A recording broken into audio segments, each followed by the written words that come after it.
امام مالک نے ابو نضر سے، انہوں نے عبید بن حنین سے، انہوں نے حضرت ابو سعید خدری رضی اللہ تعالیٰ عنہ سے روایت کی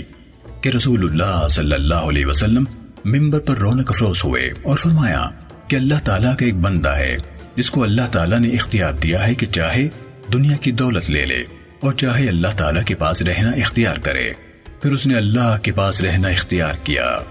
یہ سن کر سیدنا ابو بکر رضی اللہ تعالیٰ عنہ روئے، یعنی سمجھ گئے کہ آپ صلی اللہ علیہ وسلم کی وفات کا وقت قریب ہے، اور بہت روئے۔ پھر کہا کہ ہمارے باپ دادا، ہماری مائیں آپ صلی اللہ علیہ وسلم پر قربان ہو۔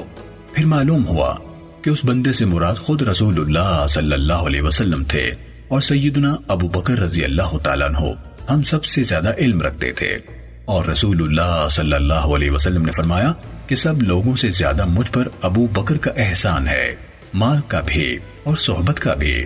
اور اگر میں کسی کو اللہ تعالیٰ کے سوا دوست بناتا تو ابو بکر کو دوست بناتا۔ اب خلت تو نہیں ہے، لیکن اسلام کی اخوت یعنی برادری ہے۔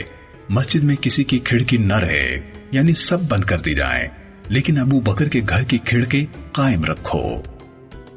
صحیح مسلم حدیث نمبر 6170۔